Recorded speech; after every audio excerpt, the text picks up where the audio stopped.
Supporters leaned over the railings and verbally insulted Jones as he walked down the tunnel at the end of the first test.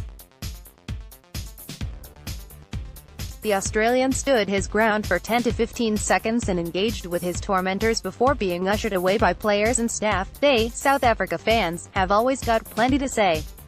Especially when they win, Jones said after the match. I was just asking them where I could get a good bottle of Pinotage. I'm still waiting for the answer, so if anyone can help me out, please help me out. They told me to go find it myself, so I'll have to go find it myself. That's what happened, that's what I asked him. When I asked where I can get a nice bottle of Pinotage from, he didn't respond.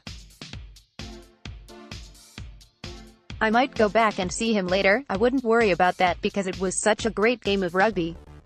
Don't worry about one little conversation about a bottle of red wine in a tunnel. The three-test series was set up beautifully by a breathtaking first game that saw England surge 24-3 ahead through tries from Mike Brown, Elliot Daly and Owen Farrell before South Africa exploded into life. Sale scrum half FAF de Klerk orchestrated a thrilling fight back that produced 2 tries for electric debutant wing Sibusiso Nkosi. South Africa dominated much of the second half before England, finally able to get their hands on the ball, conjured tries for Pinotage and Johnny May that proved too late to save the day. It was a wonderful game of rugby, but it's not good to sit in the loser's seat.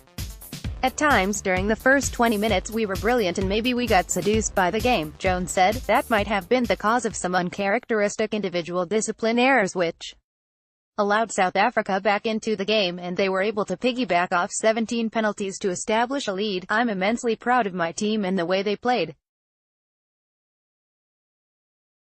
They played with a lot of courage, spirit and endeavor. Jones replaced Nick Isiekwe with Brad Shields in the 37th minute in a tactical substitution that mirrored the early withdrawal of Luther Burrell and Tamana Harrison against Australia 2 years ago. The game was opening up and was slipping away from us, and if we didn't do something to change the momentum of the game, it would get too far away from us, Jones said. So I took a calculated risk and brought another back row on because I thought it would give us more mobility around the field in our defense. South Africa coach Rassie Erasmus was delighted by a triumphant start to the series. There were a lot of young guys involved against a very experienced England side and it could have gone really badly for us. Erasmus said, I'm really proud that despite of all the mistakes and wrong things we did, I think character is something we can take forward and build on.